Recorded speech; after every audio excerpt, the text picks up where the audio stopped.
వయసొచ్చినా పెళ్లి కాలేదని బాధపడే అబ్బాయిలు మీకోసమే ఈ న్యూస్. పెళ్లి ఆతృతతో బ్రోకర్ల ఉచ్చులో పడద్దు. పడితే పరిస్థితి ఎలా ఉంటుందో ఈ వార్త వింటే అర్థమవుతుంది. శ్రీ సత్యసాయి జిల్లాలో వెలుగులోకి వచ్చిన ఘటన ఒక్కసారిగా షాక్కు గురి చేసింది. హిందూపురం మండలం రాచపల్లి గ్రామానికి చెందిన వేమారెడ్డికి 40 ఏళ్లు. పెళ్లి కాలేదు అని ఎన్ని చోట్ల తిరిగినా ప్రయోజనం లేకపోవడంతో బ్రోకర్ల మాయ మాటలు నమ్మి అపరిచిత మహిళకు తాళి కట్టాడు. అంతేకాదు 3 లక్షలు ఇచ్చి మరీ పెళ్లి చేసుకుని ఇంటికి తెచ్చుకున్నాడు.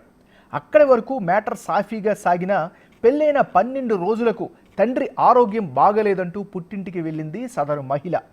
రోజులు గడుస్తున్నా తన భార్య తిరిగి రాకపోవడం, ఫోన్ చేస్తే స్విచ్ ఆఫ్లో ఉండడం, పెళ్లి చేసిన బ్రోకర్ల ఫోన్లు స్విచ్ ఆఫ్లో ఉండడంతో భీమవరం వెళ్ళి ఆరా తీస్తే అసలు తాను చేసుకుంది పెళ్ళే కాదని, ఉత్తుత్తి పెళ్లి జరిగిందని వేమారెడ్డి తెలుసుకున్నాడు.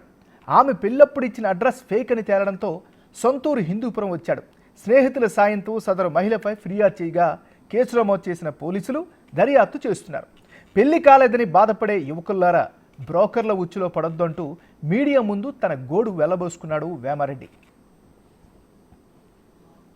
విషయమే మోసపోయాను. ఏ విషయం అంటే పెళ్లి విషయంలో. నా పేరు వేమారెడ్డి, మాది రాజపల్లి అండి. నాకు దాదాపు 40 సంవత్సరాల వయసు ఉంది.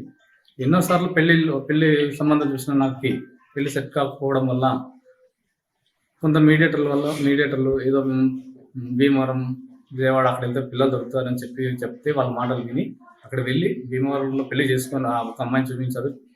అక్కడ ఆ టైంలో వాళ్ళు ఇచ్చిన సమాచారం అంతా విన్నాను.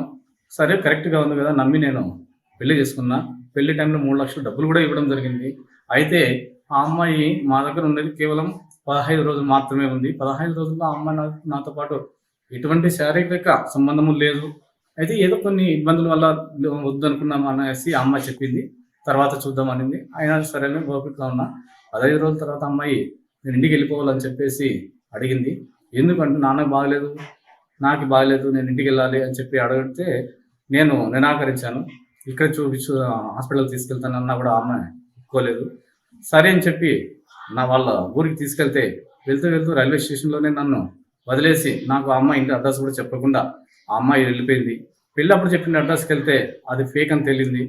అమ్మాయి పేరు కానీ ఊరు కానీ అన్నీ కూడా ఫేకే.